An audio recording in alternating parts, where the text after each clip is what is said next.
Saúdo a todos no nome de Jesus. Agradecer ao pastor João Bosco, Departamento de Mulheres, o DEMIC, na pessoa da sua presidente, e a todos os irmãos da igreja pelo convite. Nós estamos vivendo tempos difíceis, né? Temos que aproveitar as oportunidades que Deus tem nos dado de templos abertos.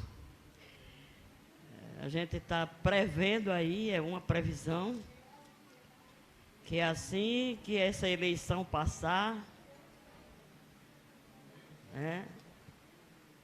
as portas da igreja voltam a se fechar. Dos templos, né? Porque nós vamos continuar pregando a palavra do Senhor. Acho que não tem quem possa calar a nossa voz. Só Deus no dia que nos levar para a glória. Mas nós vamos ter sempre a oportunidade de falar. A igreja se acostumou um pouco com essas lives. Muita gente não está nem retornando para o templo. Não, vou continuar assistindo em casa. Mas, irmãos, nós devemos aproveitar todas as oportunidades que Deus nos dá de nos reunirmos. Porque não tem nada que se compare à reunião da igreja, ao corpo. Nós somos um corpo, formado por muitos membros. Então, Deus determinou assim, que a nossa edificação, o nosso crescimento acontece no corpo, né? Acontece quando nos reunimos, que cada um ministra o dom que recebeu de Deus para a edificação uns dos outros. Como nós temos um tema aí de serviço, Solange me disse para pregar no que eu quisesse, não me deu o tema, eu encontrei o tema quando cheguei aqui, mas eu gosto desse tema. E acho que ele não foi colocado aí por acaso. Eu acho que há realmente uma necessidade de se falar um pouco sobre essa questão de serviço no reino. E eu quero usar um texto que está na carta de Pedro, na primeira, no capítulo 3, eu confesso para os irmãos que eu tentei fugir desse texto. Esse texto veio da minha mente, eu li, meditei, mas eu tentei fugir. Mas a irmã leu ali em Tito, que é um texto parecido, e eu fiquei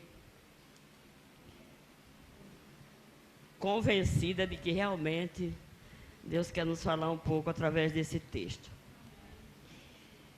Ele bate um pouco nas mulheres, né? Mas é isso mesmo, a gente apanha aí e aprende alguma coisa.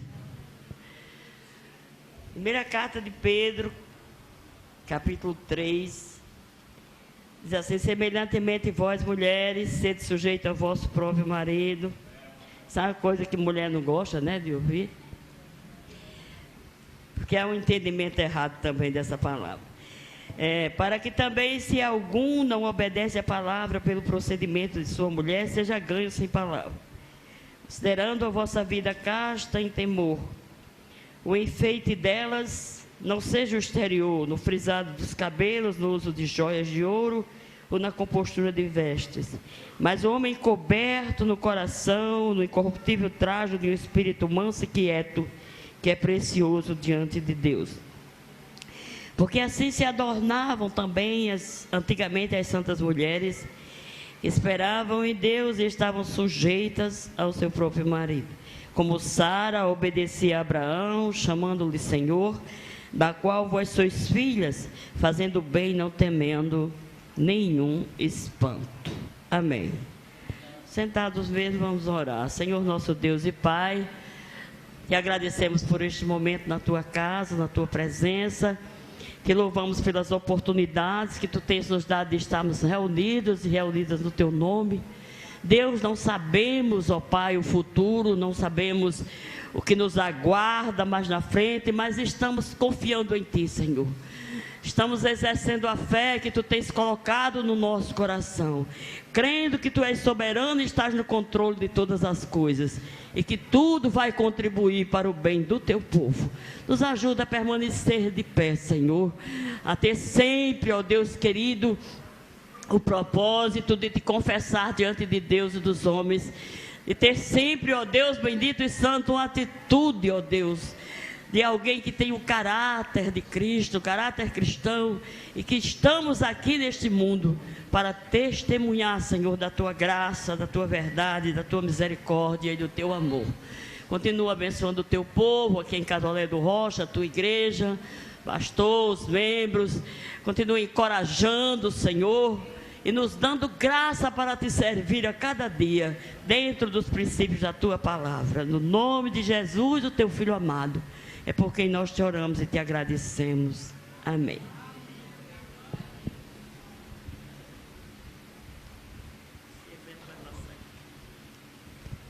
Capítulo 15, irmãos, do Evangelho de João, é um texto bem conhecido. João Bosco me ensina aí como é que usa esse microfone, né? Ele disse que é assim mesmo, né? Somos amiga de microfone não, mas vamos lá. Capítulo 15 é um texto bem conhecido, que diz assim: não foste vós que me escolhestes, mas eu vos escolhi a vós e vos nomeei, para que vades e deis fruto, e o vosso fruto permaneça. Isto vos mando, é o 17, que vos ameis uns aos outros. Eu vou fechar porque esse vento está me incomodando. Bom, quando nós falamos em serviço no reino, nós dizemos que todos nós somos chamadas para isso, fomos vocacionadas para servir. A Bíblia diz que o nosso maior exemplo é Jesus, que não veio para ser servido, mas para servir e dar a sua vida em resgate de muitos. Esse é o nosso padrão, né? O nosso exemplo maior é Jesus Cristo. Mas nós encontramos muitas pessoas que foram chamadas para servir no reino de maneira específica. Nós temos o chamado geral, né? A palavra serviço vem do grego diakonai, e nesse sentido todo mundo é diácono e diaconisa. Alguns são reconhecidos pelo ministério, pela igreja, outros não, mas não importa, porque diaconai é serviço, e todos nós servimos. Alguém serve de uma forma, outros servem de outra, né? Outros servem por amor, outros servem por outras motivações, mas a verdade é que todos nós servimos no reino de uma forma ou de outra. Paulo, quando fala de alguém que prega o evangelho, ele diz: não importa se alguém prega por porfia, por contenda, o importante é que o evangelho seja pregado. Quando ele diz isso, ele não está dizendo que a motivação nossa deve ser isso: pregar para contender, pregar para arguir o outro, pregar para mostrar que sabe mais do que o outro, pregar para se apresentar, pregar para ganhar dinheiro. Tem muitas formas aí de se exercer esse ministério. Estou falando aqui de um específico. Mas o que a Bíblia nos ensina é que o que vai contar lá em cima, no tribunal de Cristo, quando chegarmos para termos o nosso serviço prestado aqui no reino julgado, é o amor com que nós prestamos esse serviço. O critério é só um. Você pode fazer um serviço com mais amor, com mais dedicação, com mais renúncia, com mais sacrifício, com menos amor, com menos renúncia, com menos sacrifício, mas o critério é amor. A motivação precisa ser amor. Então você tem um chamado geral para servir no reino, e dentro desse chamado geral, aí vem as especificações, né? Vem o que a gente chama de vocação específica. Quando eu falo de vocação, irmãos, esse texto de João é um dos textos que eu mais gosto, porque ele diz: não fosse vós que escolhestes a mim. Eu aprendo que vocação é algo que eu não posso escolher. Eu não posso dizer: eu quero servir aqui, eu quero servir ali, eu quero ser isso, eu quero ser aquilo, porque vocação é Deus. Se alguém reconhece, se alguém não reconhece, se alguém está satisfeito com a vocação, se alguém não está, não interessa. Eu tenho que ter essa convicção: quem me vocacionou, quem me chamou e quem me nomeou foi Deus. Pode ser que muita gente olhe para mim e diga: tinha gente muito mais competente, muito mais capacitada para estar exercendo esse tipo de ministério. Formado em teologia, graduado em cristandade, em divindade, não sei mais o que, não interessa. Quem determina isso é Deus. Quando você vai lá para Efésios, capítulo 4, o apóstolo Paulo escrevendo aos Efésios, ele diz: Deus deu uns para apóstolos, deu outros para profeta, né? Profeta, apóstolo, profeta, doutores, mestres, pastores, visando o aperfeiçoamento dos santos. Então foi Deus que deu. Eu me lembro que um dia eu estava pregando sobre isso no culto de doutrina, sobre dons ministeriais. E quando eu cheguei nessa parte, deu uns para pastores. Aí Deus me disse assim, com todas as letras, como se você estivesse falando aqui do meu lado: diga para a igreja que você não é pastora. E quem lhe chamar de pastora, você vai repreender no meu nome. Foi desse jeito.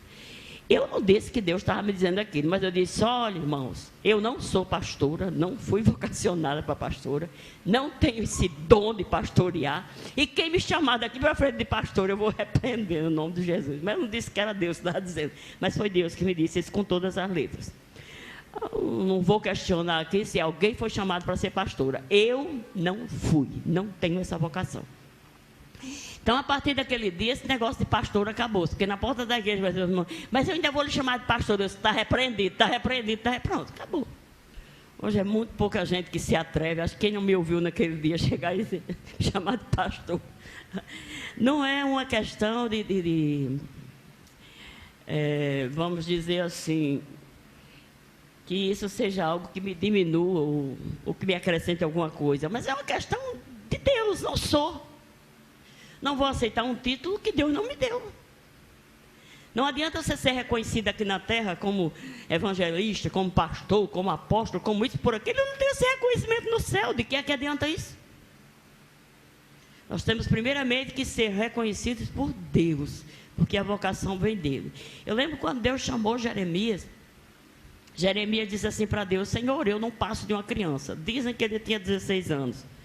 Eu não passo de uma criança. E Deus disse assim: nunca mais diga isso. Não diga isso. Porque antes que você nascesse, quando você ainda estava no ventre da sua mãe, eu lhe chamei, eu lhe nomeei, eu lhe consagrei e lhe dei as nações como profeta.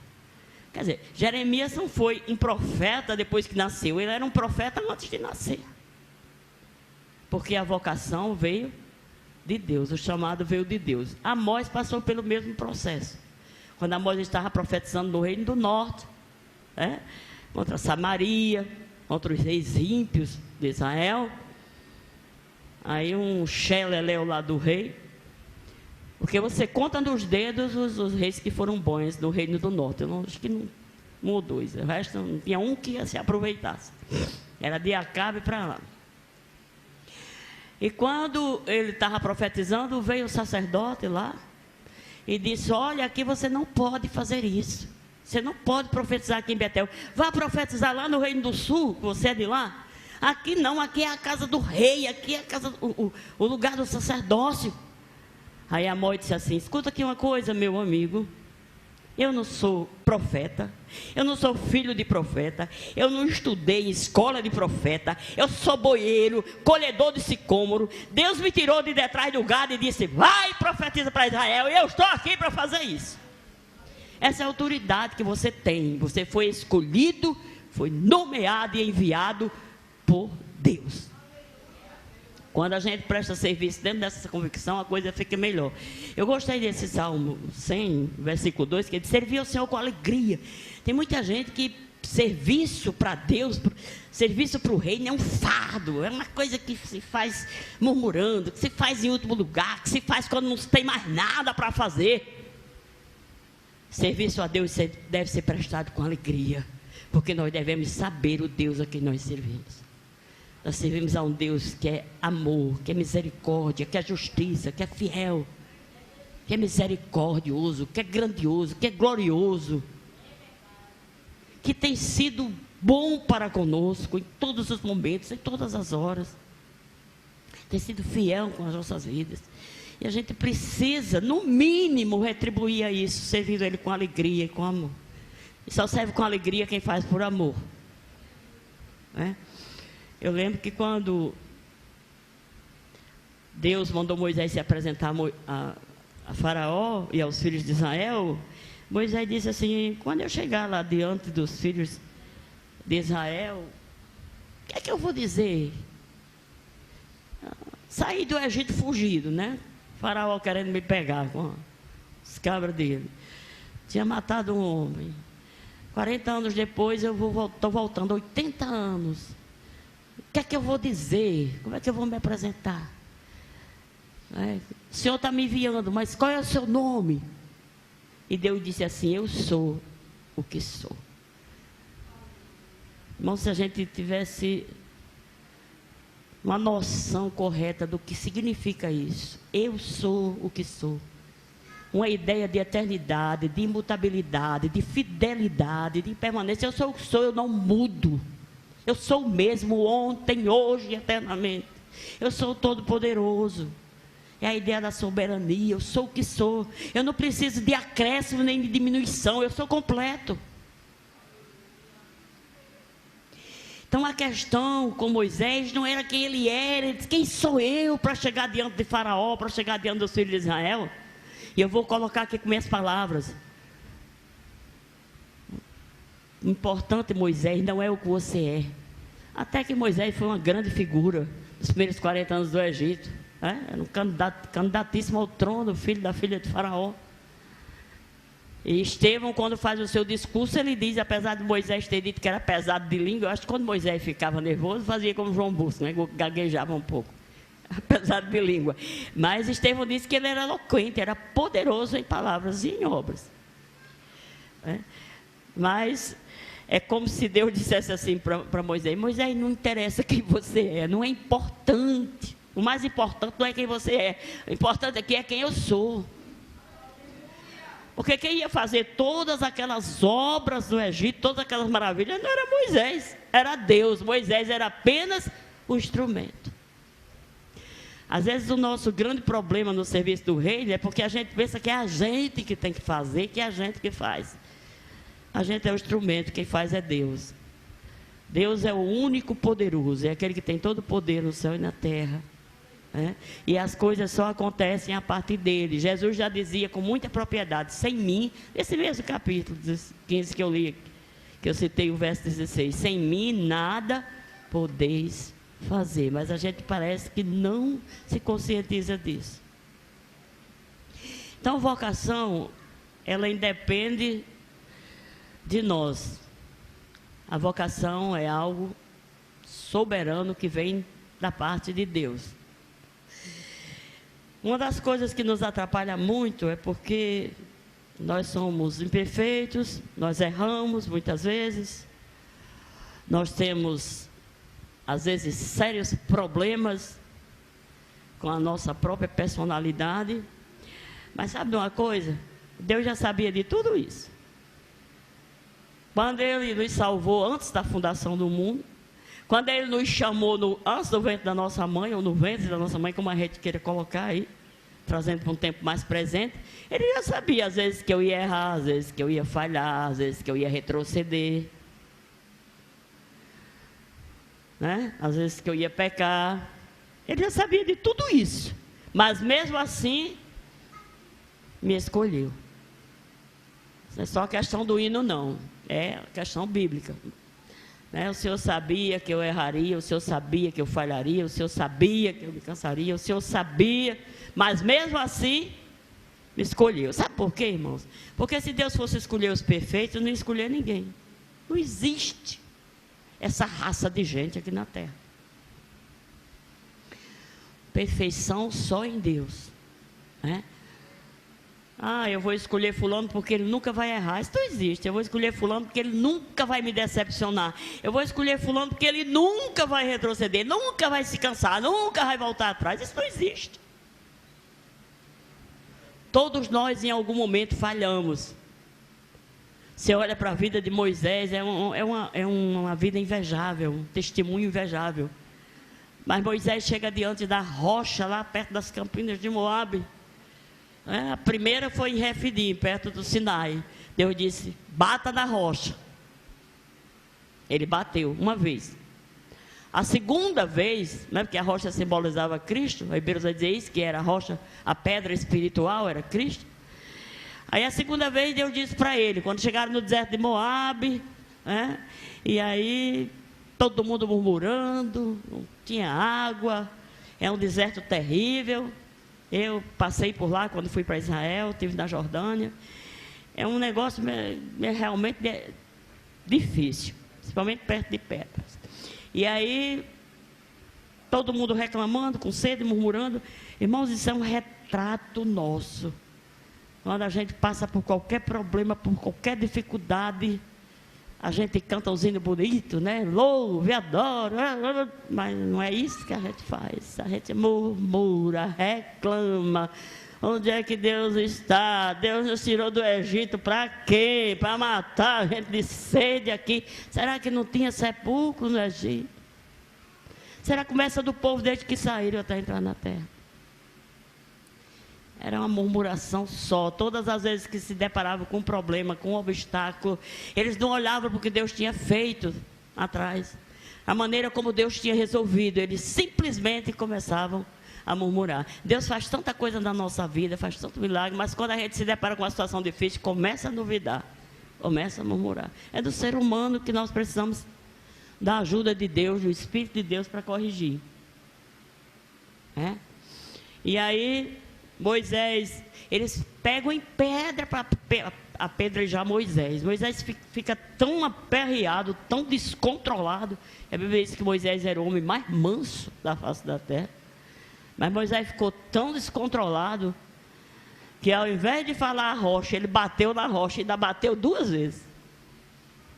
E por causa disso ele não entrou na terra prometida. E às vezes a gente acha, mas foi tão pouca coisa, né? Moisés sofreu tanto com aquele povo do deserto, fez tanto. E aí só porque bateu na rocha. Mas Deus diz porque foi. A implicação disso. Ele não santificou a Deus e não glorificou a Ele no meio do povo de Israel. Ele simplesmente desobedeceu. Ele não podia mais bater na rocha. A rocha já tinha sido ferida aí em Refidim. Só podia ser uma vez. Ele não só bateu uma, como bateu mais 2. Quando Deus diz é para bater, você bate. Quando Deus diz é para falar, você fala. Simples assim. Aí a desculpa, não, porque eu estava virado, o povo estava tentando me matar, o povo estava querendo me jogar pedra, não interessa. Deus disse, fale, era para falar. Só isso. Mas a gente tem o costume de fazer o contrário do que Deus manda, e na maior cara de pau vai se justificar.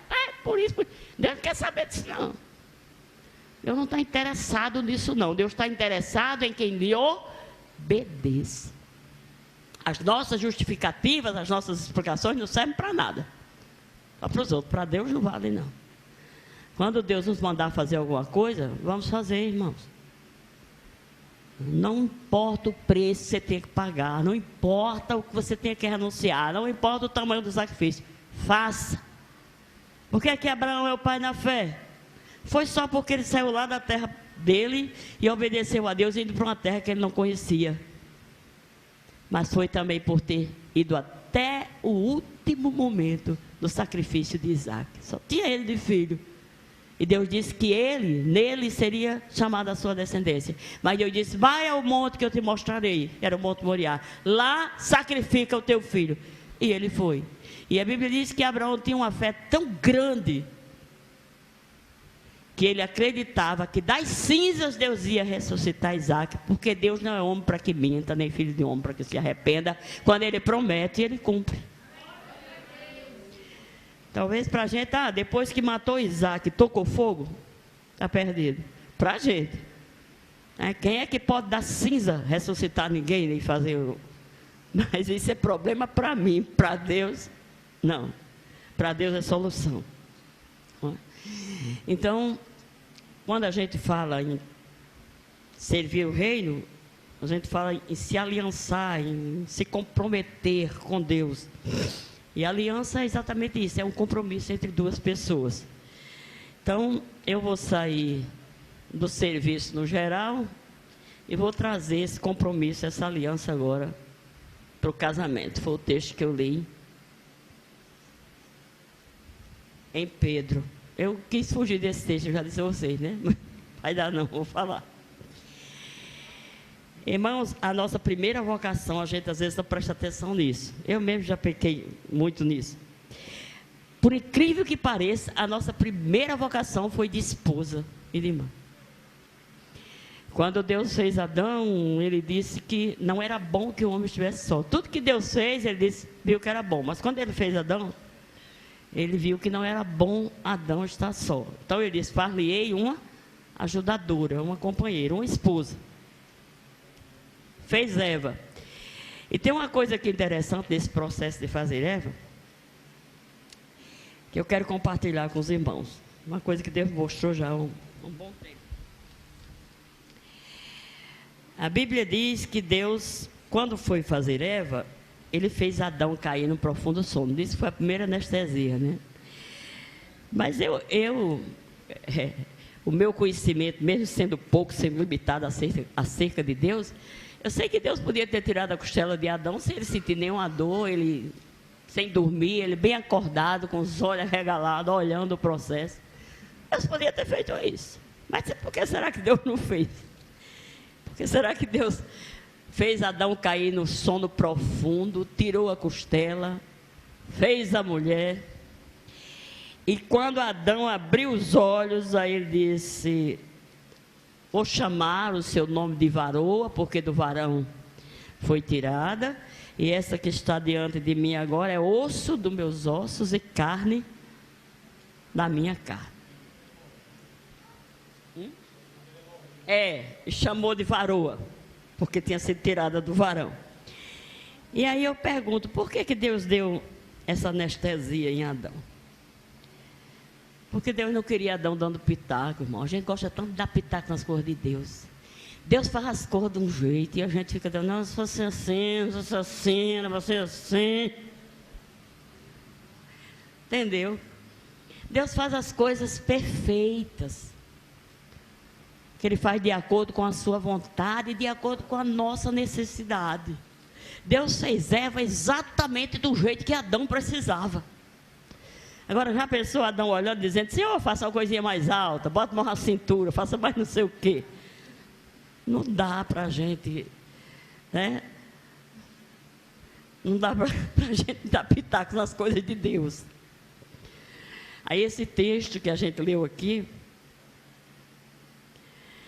nós temos uma mulher que é colocada aqui como exemplo para nós.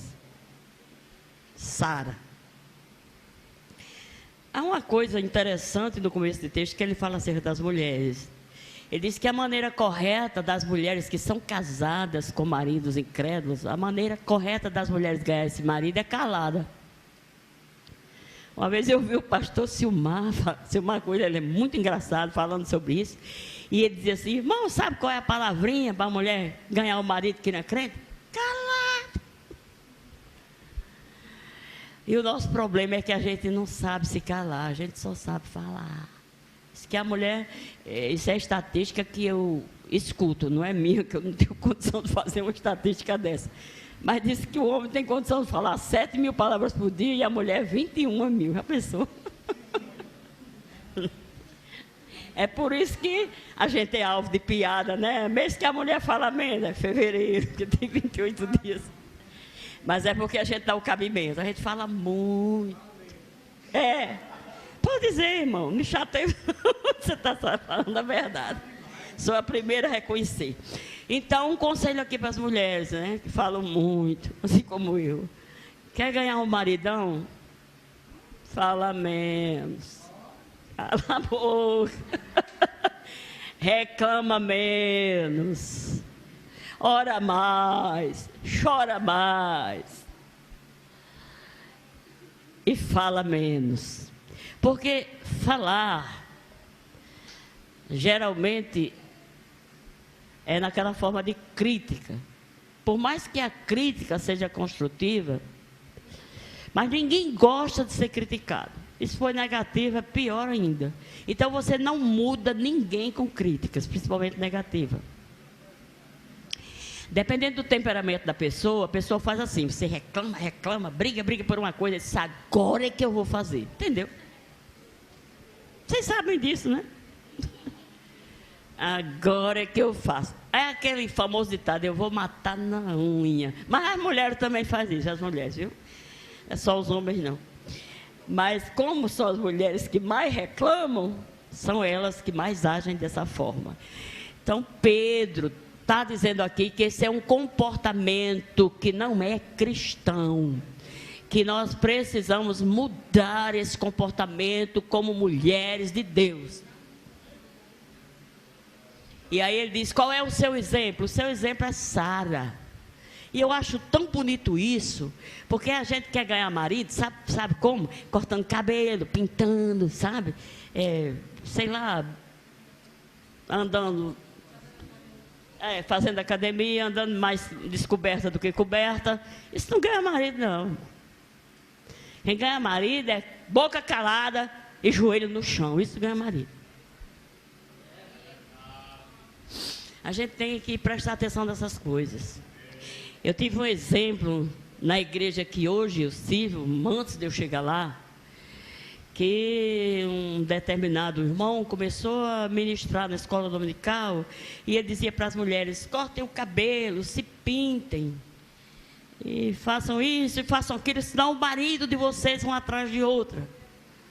A mulher dele fez tudo isso. Cortou o cabelo, se pintou, se meteu numa calça comprida, numa roupa de alça.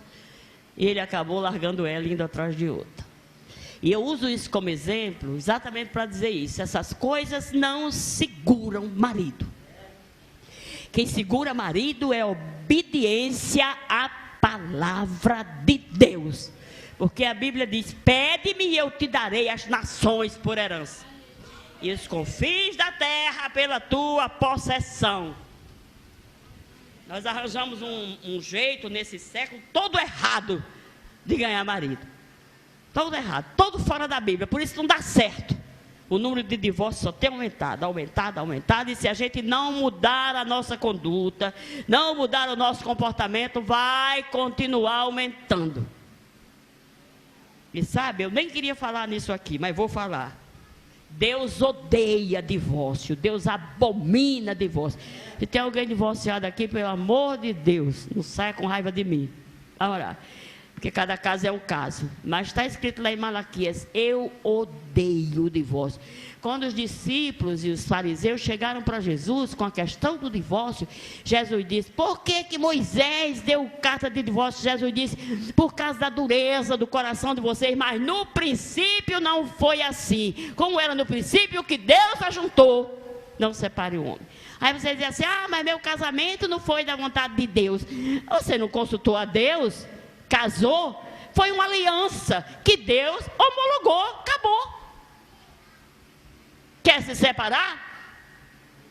Espera que ele morra ou que você morra. Dá certo.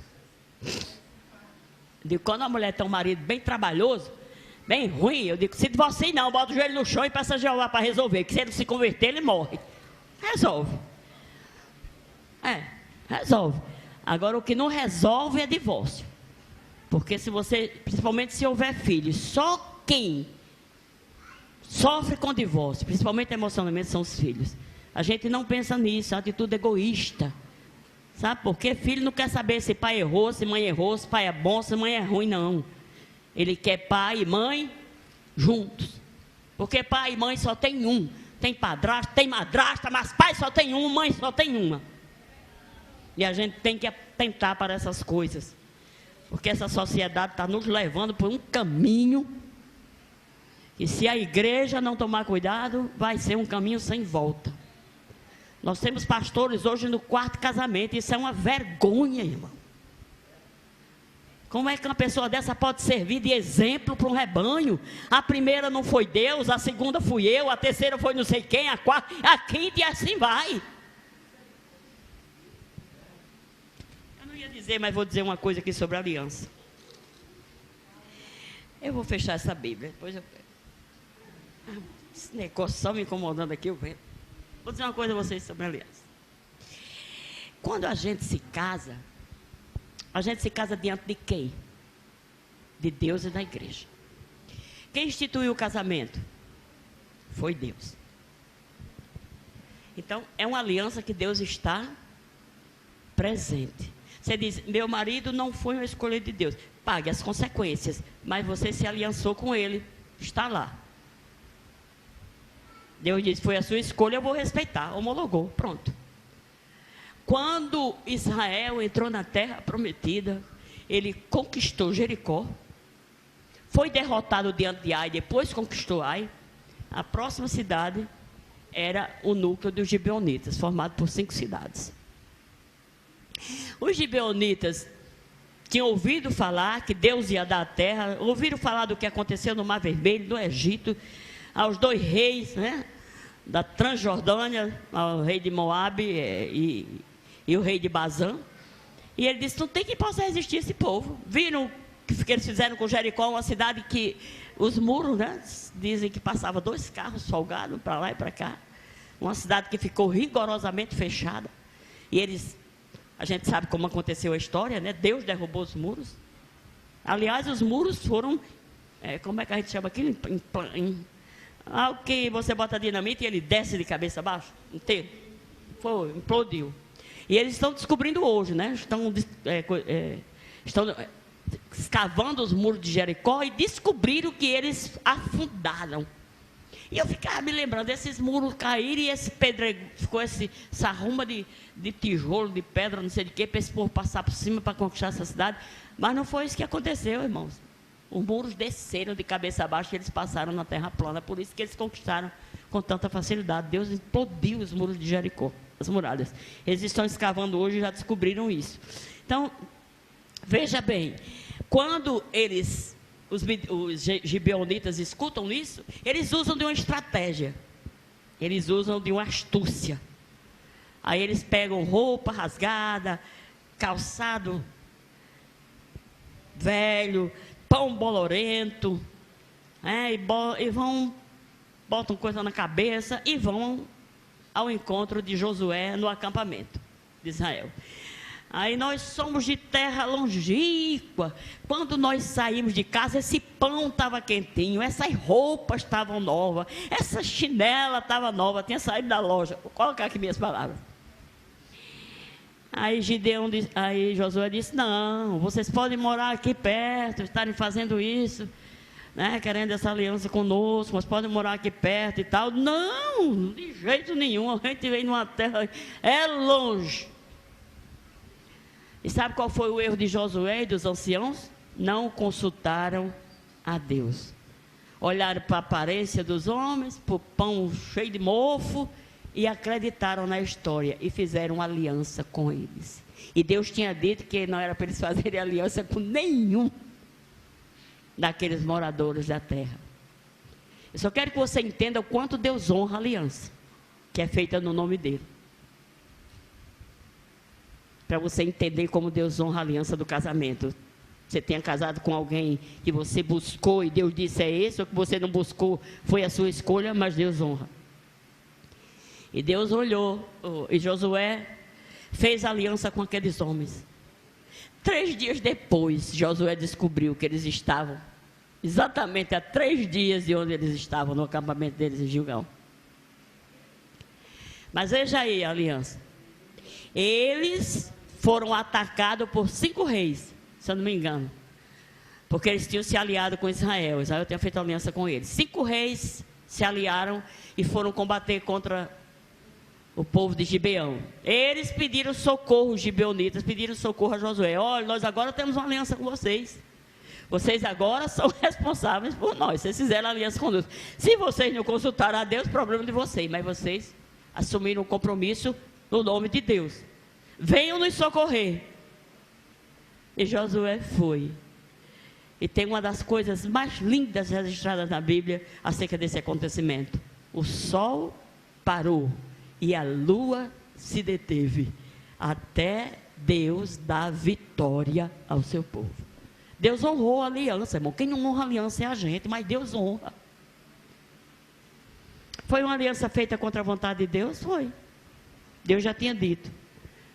Mas como Josué não consultou, se enganou, pagou as consequências. Ficou com os gibeonitas morando no meio deles até Saul ser rei e querer destruí-los. E Deus não aprovou a atitude de Saul. Por quê? A Bíblia diz que Saul fez isso no zelo louco, no zelo nécio, no zelo sem conhecimento. Deus não aprovou. Por quê? Porque quando Deus mandou uma praga sobre Israel, o que aconteceu? Davi foi saber, já no tempo de Davi, qual era a causa. Sabe qual era a causa? Saul não ter honrado a aliança com os gibeonitas, ter querido destruí-los do seu tempo. Teve que, ele já tinha morrido, Davi era o rei, mas Davi teve que pegar 7 descendentes da casa de Saul e sacrificar o Senhor para a praga cessar. E quando os gibeonitas foram ter com Davi, quando Davi foi falar com eles, ele disse: nós não queremos terra, nós não temos problema com vocês por causa de terra, de riqueza, de nada. O nosso problema é com a casa de Saul, que apesar de termos uma aliança com Deus, com vocês, ele tentou nos destruir, fez com que nós não subsistíssemos em nenhum termo de Israel, e Deus não aprovou essa atitude de Saul. Por quê? Porque a aliança tinha sido feita no nome de Deus, era o povo de Deus que tinha feito, invocando o nome do Senhor. Então Deus honra a aliança do mesmo jeito que Ele honra a aliança do casamento, e a gente precisa abrir os nossos olhos para isso. E não vem com a desculpa: porque não foi Deus que deu. Por que você não botou o joelhinho no chão e não foi pedir a direção de Deus? Agora aguenta as consequências. Agora quer separar? Quer? Ora pro cara morrer ou você, né? Só tem esse jeito. Casamento, quem separa é Deus, irmão. Não é a gente que separa, não. Deus casa e Deus separa. Como? Matando um dos dois, levando. Ou matando os dois de uma vez, né? Acontece também de morrer o casal. Safira e Ananias, irmã, morreram tudo numa hora. Aliás, 3 horas depois um do outro. Pois é, a gente precisa aprender essas coisas. Aí, o nosso exemplo aqui hoje é Sara. Como é que a Bíblia diz com Sara? Sara era obediente, chamando Abraão do Senhor. A questão não é você chamar seu marido de Senhor, não é essa a questão. A questão é você considerá-lo como Senhor da casa, como cabeça do lar. E quando você considera como Senhor, o que acontece? Você respeita as decisões dele. Liderança, eu acredito que a liderança entre um casal tem que ser compartilhada. O marido é a parte mais racional, a mulher é a parte mais emocional. Os dois se completam. A liderança precisa ser compartilhada, problemas precisam ser conversados, soluções também. Mas o que não pode é um assumir o papel do outro. O que não pode é a mulher não ter respeito pelas decisões do marido, querer assumir a liderança, como a gente vê em muitos casos. E eu estava na fila de um banco e ouvi uma conversa de 2 mulheres. Uma dizia assim para a outra: olha, lá em casa quem ganha mais dinheiro sou eu. Acho que a outra tinha perguntado a ela sobre a questão lá do relacionamento dela, que não estava muito bem. Ela: lá em casa quem ganha mais dinheiro sou eu. E eu já disse para o meu marido, na hora que ele quiser arrumar mala e sair, está ali a porta da frente. Porque como quem ganha mais dinheiro sou eu, quem manda sou eu. E eu quero dizer uma coisa para você: você pode ganhar 10 vezes mais do que seu marido, mas a Bíblia diz que o cabeça da casa é ele. É ele. Uma vez uma irmã achou muita graça, porque eu disse assim: os homens estão precisando honrar as calças que vestem, né? Assumir o papel de marido. Mas as irmãs não gostaram não, saíram. Eu não me importo com quem gosta ou com quem não gosta. Eu me importo com o que a Bíblia diz. Aí eu fico com a palavra. A palavra diz que o marido é o cabeça. A mulher não é a cauda. Você vê, ela não foi tirada da cabeça, ela não foi tirada dos pés, ela foi tirada da costela. Ela está do lado, como ajudadora, né? Perto do coração. Então, a mulher compartilha da liderança. A liderança do lar deve ser compartilhada, mas não deve ser assumida pela mulher. Também liderança não pode ser autoritária. A gente não pode impor liderança. Liderança precisa ser respeitada. Um marido que não ama a mulher, que trata mal a mulher, que não tem respeito pela mulher, fica difícil dessa mulher se submeter a essa liderança. Mas a Bíblia não diz que ela não deve se submeter. Ela deve fazer a parte dela e apelar para Deus, deixar Deus resolver essa questão. Uma liderança é muito fácil de você se submeter quando ela é exercida por amor. Por isso a Bíblia diz: marido, amai as vossas mulheres, e vós, mulheres, sede submissas aos seus maridos. Não há nenhuma dificuldade em você se submeter a um marido que lhe ama e da forma como a Bíblia manda, como Cristo amou a igreja e se entregou por ela. As pessoas dizem: a parte mais difícil é a da mulher. Não, eu acho que a parte mais difícil é a do homem. Agora eu pergunto: qual é o homem que ama a mulher como Cristo amou? E eu não sei se vocês já encontraram algum, eu não sei. Mas eu sei que está difícil. Mas isso não tira a nossa responsabilidade de nos submetermos a Ele e deixar a questão com Deus, que Deus resolve. Eu faço a minha parte e Deus faz a dele. Agora, nós não temos paciência de esperar no Senhor. O salmista diz: esperei com paciência no Senhor, Ele se inclinou e ouviu o meu clamor. A gente não tem paciência porque a gente acha mais fácil ir para o cartório e assinar um documento de divórcio. As coisas antigamente se resolviam com o joelho no chão, com a gente exercendo paciência, esperar em Deus. Hoje não. Hoje o divórcio banalizou-se, porque casamento também ficou banal, né? As pessoas hoje já se casam dizendo assim: se der certo, bem, se não der, eu vou partir para outra. Não se casam com a mentalidade do princípio estabelecido por Deus lá em Gênesis: até que a morte separe. Eu sei que não é fácil para duas pessoas que têm temperamento diferente e tal conviverem a vida toda, não. Nem sempre essa convivência vai ser harmoniosa, vai ter problema, vai ter conflito, mas tudo isso se resolve. O que não resolve é divórcio, por incrível que pareça. É triste e lamentável, como dizia o João Salomão, que já morreu. Então a gente está tentando alertar os irmãos, as irmãs, abrir os olhos para essa realidade que infelizmente está tomando conta do Brasil. Aí o que acontece? A gente quer segurar marido de maneira errada. Eu já disse aqui, né? Pedro diz: com frisado de cabelo, com um monte de joia, né? Bota brinco, bota pulseira, bota colar de 4 voltas, pinta a cara mais do que Jezabel. Irmãos, isso resolve alguma coisa?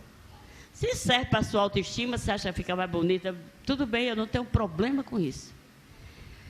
Eu não estou aqui para julgar ninguém, mas eu só estou querendo abrir os nossos olhos. Isso resolve uma situação de um casamento que está naufragando? Não resolve, irmão. Se resolvesse, rico não se separava. Não resolve. Então a gente tem que olhar para o conselho da palavra de Deus. O ornamento delas, que não seja isso, esse enfeite exterior, essa preocupação com a aparência exterior, mas que seja um espírito manso, um espírito calmo, um espírito tranquilo, modesto, humilde diante de Deus. Isso resolve, porque a nossa questão não é exterior, a nossa questão é interior, não é exterior. Eu não estou dizendo aqui que ninguém fique mais feio nem mais bonito, não. Mas só estou dizendo que isso não resolve, né? Não estou dizendo aqui para você andar esmulambada, para você andar suja, não é isso. Isso também não resolve, não, isso piora. O que eu estou dizendo, abrindo os nossos olhos, é que essas coisas não são solução para consertar casamento. Conserto de casamento só existe na palavra, quando nós voltamos a obedecer os princípios da palavra e nos colocamos nas mãos de Deus. Aí a Bíblia diz que quando Deus quer, até o coração do rei ele muda. Quando Deus quer, Ele reconcilia os piores inimigos. Quando Deus quer, Ele pode fazer qualquer coisa, pode restaurar qualquer coisa. Mas eu preciso fazer a minha parte, voltando aos princípios da palavra de Deus, crendo nisso. Aí diz, Sara chamava Abraão como Senhor. O que é que significa chamar um marido de Senhor? Significa obediência a Ele. Senhor, o que é que o Senhor faz? Senhor manda e a gente obedece, não é assim? Quando Abraão quis sair da sua terra, da sua parentela, que Deus disse, vai para uma terra que eu te mostrarei, Abraão estava muito bem, confortável na sua terra. Dizem que a cidade que Abraão morava era uma cidade cosmopolita de mais de 120 mil habitantes. Abraão era um homem de posse. Dizem que até água quente na casa dele tinha. Mas quando Deus disse, saia da sua terra, no meio da sua parentela, vá para uma terra que eu lhe mostrarei, Abraão não foi sozinho não, como tem muitas mulheres hoje, somente de obreiro. Ah, é para ir para Campo Fulano? Vá só se quiser. Eu não vou. Isso não é atitude de quem toma Sara como exemplo e tem ela como mãe, não. Vai que eu te mostrarei. Eu imagino Deus, Abraão chegando e dizendo, Sara, arruma aí o que der para levar, né? Porque não dava para levar muita coisa. Arruma aí o que dá para levar, que nós vamos nos mudar, nós vamos sair daqui para outro lugar. E eu imagino Sara perguntando, é normal, nós vamos para onde mesmo, meu senhor Abraão? Eu não sei. Eu só sei que tenho que ir, tenho que sair, tenho que me levantar, tenho que andar. Eu não sei para onde vou. Já pensou você sair de um lugar confortável, onde você tem tudo que precisa, tem sua família, tem seus amigos, é um homem respeitado, bem quisto, e vai para um lugar, terras que você só ia atravessar, desertos praticamente, sem saber nem para onde ia. Deus não disse nem assim, você vai para canto fulano de tal. E Deus precisa dizer? A gente é que precisa obedecer. A gente quer saber das coisas, quer ver as coisas para crer. Fé não funciona desse jeito. Fé a gente não vê, a gente crê, a gente obedece para poder contemplar, chegar lá, receber. E Sara não disse uma palavra, perguntou nem para onde ia. Quem está perguntando aqui sou eu. A Bíblia diz que quando Abraão saiu da sua terra, ele saiu com Sarai, sua mulher, e com Ló, seu sobrinho. Saiu sozinho não, viu? Não era cão sem dono. Saiu com a mulher e com o sobrinho. É isso que está faltando. É por isso que ele diz que de Sara nós temos o exemplo do qual todas vós devem ser filhas, temendo a Deus e fazendo aquilo que é reto, que é justo diante de Deus. Sara cometeu as suas falhas? Cometeu. Mas não essa, de não se submeter ao senhorio de Abraão, de não seguir seu marido para onde quer que ele fosse, de não respeitar as decisões do marido, de não confiar nas decisões do marido. Abraão era um homem temente a Deus. Você vai dizer, mas meu marido não é nada disso. Então não confie nele, mas confie em Deus. E obedeça por causa da palavra, por causa do mandamento. Mulheres, sede submissa aos vossos maridos. Respeitem as decisões dos vossos maridos. Sigam os vossos maridos. Quando a gente casa, né? Aí o pastor que está fazendo lá a cerimônia, aí diz, você promete, né? Na alegria, na tristeza, na saúde, na doença, na riqueza, na pobreza.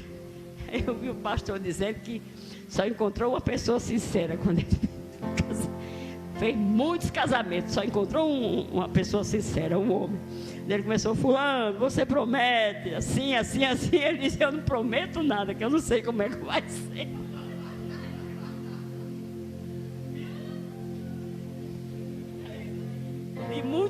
De centenas de casamentos que eu realizei, irmão, eu encontrei esse que falou com sinceridade. Eu até acho, irmãos, que quando a gente está prometendo, a gente está sendo sincero, né? Primeiro amor, aquele negócio todo. Acho que nem a história história da moça que queria casar com o rapaz, vocês conhecem essa história? E o rapaz, eu não vou me casar com você, porque eu não tenho nada, eu não tenho condição de lhe sustentar, não tenho condição de botar comida dentro de casa. Não precisa não, enquanto eu estiver lhe vendo, só preciso lhe ver, tá tudo certo. Aí depois de 3 dias de fome, ela não estava vendo mais nada. Aí chegou com o marido e disse: meu filho, deu um jeito aí, arranje alguma coisa. Arranje alguma coisa aí, que o negócio está feio, né? Aí ele disse: você não disse que só precisava me ver? Eu disse: o problema é que eu não estou. O problema é que eu não estou conseguindo mais enxergar, né? Então, irmãos, isso é só para maneirar aqui a coisa, né? Para a gente ter condição de digerir, que o negócio é pesado. Mas a verdade é, você fez uma aliança antes de fazer com o marido, antes de fazer, e aí eu vou falar de serviço aqui também, antes de fazer com o pastor, antes de fazer com o seu departamento, você fez uma aliança com Deus. Seja fiel à aliança que você fez com o seu Deus. Não se importa qual foi a outra parte, não. Se a outra parte não cumprir a parte dela, não tem problema, cumpra a sua. Você se lembre que você é aliançada, é compromissada com Deus, tanto no casamento como na obra, no reino. A sua aliança é com Deus. Quem lhe chamou, quem lhe vocacionou, quem lhe deu essa vocação de esposa, quem lhe deu essa vocação de mãe, foi Deus. Assim como lhe deu vocação no reino. Então vamos conhecer mais esse Deus, vamos honrar mais esse Deus, ser mais fiéis a esse Deus que nos escolheu sem a gente ter mérito nenhum. Quando Deus escolheu Israel, eu acho isso bonito, quando ele diz isso lá em Deuteronômio, está no capítulo 4, está no capítulo 6, ele diz: quando eu escolhi vocês, eu não escolhi vocês porque vocês eram o povo mais importante da terra, eram o mais numeroso, eu vou acrescentar aqui, eram o mais bonito, eram o mais rico, mais famoso, não. Quando eu escolhi vocês, era um. E olha que quando Deus escolheu Abraão para ser o pai dessa nação, a mulher de Abraão era estéril, e Abraão estava perto de 80 e Sara de 70. Dá para a gente entender isso? Mas Deus é o Deus dos milagres, Deus é o Deus do sobrenatural, Deus é o Deus do impossível.